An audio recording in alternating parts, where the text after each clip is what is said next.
Hello, everyone, and welcome to perhaps the most important episode of El Supercast. I had a vision, and in that vision I saw a man, but not just any ordinary man, a man with big knees. And came forth and said, "Oh, was that my cue?" Sorry about that. I didn't mean to drop the bomb, but I suppose, all right, let's do the I didn't do it, boy, and give everyone what they want. I am Togo. I watch after the place where the master is away. Sorry, that was a little too more Shakespearean. I'm working on that. I like it. I like that interpretation of it. I think it's got to have a little dignity to it in order to sell the freak. You know, and I like to think that John Reynolds, he had a vision and he kind of went with what he had. Yeah, well, and I'm going from his vision as well. I don't want to really tell on myself too much, but let's just say this: there is an alleged story where allegedly the director of Manos, the Search for Valley Lodge, the sequel to the original film, allegedly he did peyote in a desert in Texas, and allegedly communicated with the spirit of John Reynolds and was given the finger. But I interpreted the finger as a thumbs up, except that it was on the other finger. So anyway, the moral of the story is, do not accept, other Torgo imposters. On this planet, right now, Tito, yes, I'm the guy. This is it. For better or for worse, we're rolling with it. So we're going to talk about my new film, right? Yes. Plug. There are a lot of important cast members. Yeah, they're all. Yeah. Man, come on. We have all the surviving cast members of the original, to my knowledge. There's also another guy. I don't want to get you excited, but there's another guy that I think I might have found, and there could be a few others out there. I've got leads. I've got my feelers out. The hand of fate is hovering over them, and they can't run, Peter. They can only try to hide. But let's talk about the ones that we do have. Of course, we have Jackie Ray Naaman-Jones, who played Debbie in the original. She's my heroine. I decided to go with a heroine instead of a hero because I like heroines. So anyway, no, you know what I mean. Yes, just only to the psychedelic drugs, only acid, mushrooms, peyote. No, none of that crap. That's for losers. Losers. If you do heroin, you're a loser. So anyway, yeah, I've got her. She's my heroine. We've got Bernie Rosenblum, who's a guy making out in car, and we have now these two really weren't in the original movie, but I consider them legacy. We have Joe Warren, who is the son of the legendary Hal P. Warren, who I consider to be on this. It's not consider, he is. Now, true that Joe has the original robe? That is true. He does have the robe, and he has the painting, the original painting, and they will be in the movie, I can assure you. Excellent. Yeah, excellent. Yeah, and not only that, but he is the living expert on Hal, and so through that we're able to get interviews in our DVD extras when this film does come out in Blu-ray and what have you. So just keep that in mind, that we've got all types of insider information, and of course we are bringing to you all the legendary. It's saying it couldn't be done. They did say it could not be done, but yet here he is. He's going to be with us, the legendary Tom Naaman. Actually, today is May. What is today? May 12th. You're at the on the 18th. I am going to be in Oregon filming Tom Naaman. That is true. The master is going to be in this film. So that's the old, cast members from the original, and then For my vision, I thought that it was important to explore the world that Hal Warren created and try to flesh it out. I decided to kind of go into a demonology area, all types of interesting characters. My hero of the film is Gene Snitsky, a former WWE wrestler. He also played lineman at Mizzou. His work. Pardon me? Oh, yeah. I don't quite. Yeah. He's a menacing fellow. Yeah, he's a beast, and not only that, he's just got such a signature look. I mean, you have some big guys, who might be tough, but they just don't have that look. But this guy has it, and he's my leading guy, a great guy. We're also bringing in Maria Kanellis. Now, it's complete happenstance that she was with the WWE as well.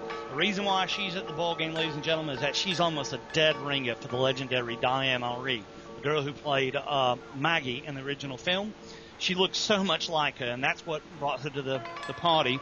We also have, starring in the film, Doug Pinnick from King's X. Great look, one of my favorite bands. Tara Cardinal, she's like a legendary up-and-coming scream queen. She's also a wrestler, and she also slings swords. Once again, happenstance that she's a wrestler. The other legacy I was going to tell you about is William Bryan Jennings III. This guy is the real first son of the guy who played the sheriff in the original Manos movie. And then we have a cat named Rippin' Richie, who's the guy who does the finger breakdancing. He's going to be the younger version of the master in my film. We have Tim Nelson, who's going to be the next Marlon Brando. Watch out for him. We have a couple of other guys, Oda the Side, the pirate, Jeff Dylan Graham, and then we have Eric Peterson. For those of you who don't know that name, he's also known in R circles. When I say R, I mean the MST3K fans, the Misties, and Beat Cinema in general. He's Torgo's Pizza. So that's it. That's a cast. Crew, do you want to talk about them? Complimentary crazy bread. Yes, that's your soda in the car, sir. Oh, I wanted Mr. Pibb. I love that episode. Who doesn't? Fantastic. That's why we're all here, because of those crazy bastards. So what do you want to hear about next, Vito? About the action. Because you can't have a movie based on fate without an epic battle of fate. Well, there's a lot of battles in this, and I did understand there had to be fine chicks wailing on each other. I put the action in the competent hands of Pedro Carvalho. You don't know who he is? If you're into MMA, he's a legend. He's a 5-time world Brazilian Jiu-Jitsu champion. That's all I've got to say. Just put it this way. The fight scenes, people aren't going to be expecting it, but if they're executed the way that Pedro has them seen, then we're going to have some legitimacy, to all action. That's all I can tell you about that. I think that's a good thing, I always thought it was rather strange with the original. You basically had the chicks pretty much, seeming like they were dancing around and trying to get into it, but not so much. Yeah, no one even touched Torgo either when they were fighting, and you know what? That's what I bring to this. I'm willing to take my lumps. I'm going to let these chicks kick my friggin' ass when I reenact that end scene, the famous Torgo massage scene. Yeah, well, it ain't going to happen that way, and I'm just going to let these chicks just beat the hell out of me. I'm going to take lumps for you people out there just to bring it home. You know what? I can't expect the other fighters to fight if I won't let myself get my ass kicked. So there it is. That's a good way of putting it. That's right. What else do you need to know today, friend? I know that you you only had 15 minutes here, so I hope I'm not ruining your show. Based on this, but I want to know is there any more creative props that are going to be a part of this movie? Oh, besides the painting and the robe? Well, yeah, actually, people have often asked me about what happened to Torgo's hand. So we've answered it, and we've created something called the Gauntlet of Fate. This great company out of Tennessee called Arms of Valor, Imperial Weapons. They've come up with a gauntlet for me. They've handmade it, and also this guy out of Tennessee as well. He's called the Old Crow. How's that for a friggin' name? The Old Crow. He carved Torgo's staff. So we're coming hard with a brand new, never before seen, hand carved out of wood Torgo staff. So that's something that we're pretty excited about as well. And also that company's going to let us make a sword. I can't tell you too much about it because I don't want to spoil anything. But let's just say there's going to be a sword. What else do you need to know about my friend? One thing that I found was interesting is that you're going to have musical numbers. Am I understanding this correctly? Absolutely, man. I mean, you know what? People are going to be like, what? Some people are going to like it, some people are not. But you know what? I made a decision. I was just like, you know what?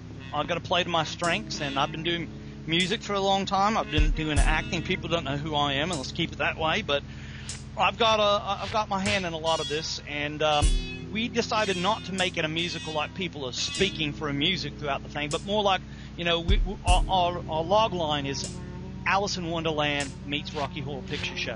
So there's 5 musical numbers. We have great musicians. We have these guys called PB&J. These guys have done like 150 different television shows. You've heard their music if you have a television.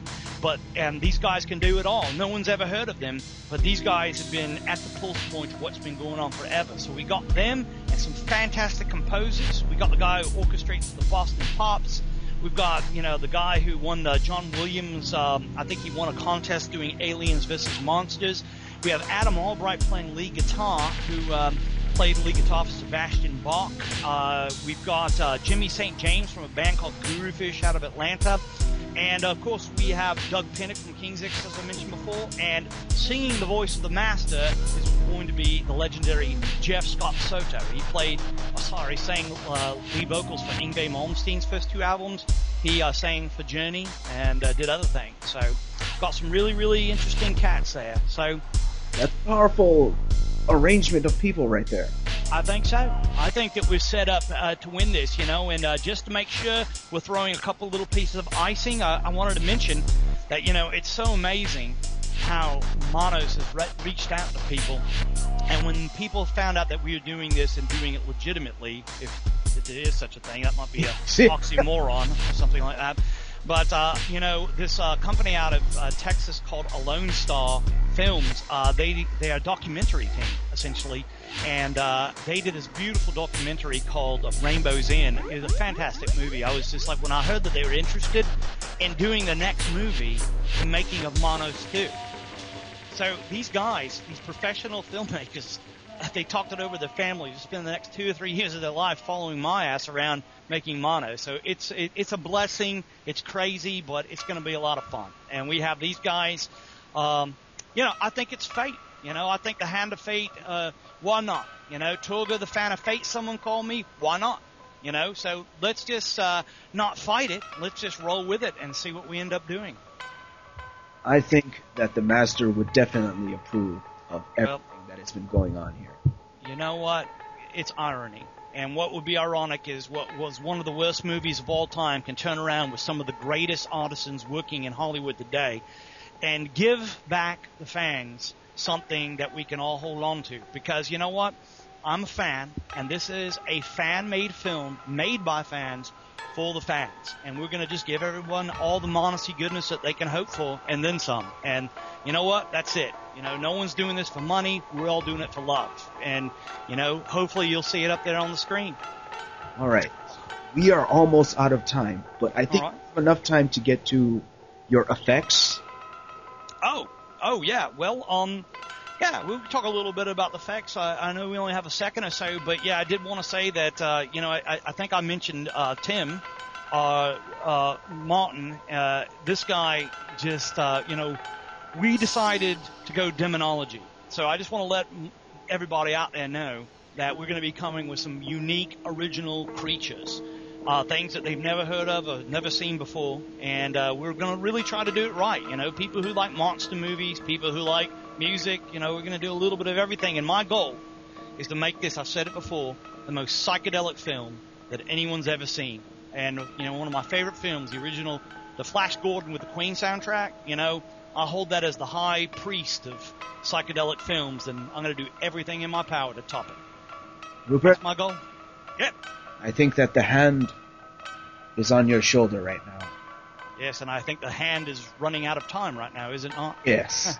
Well, thank you for having me on, Peter. You're a great ally to our cause. Hopefully we'll do business together in the future. And, you've always got a place, I'll always come on the Supercast and tell you about what's going on anytime you'll have us.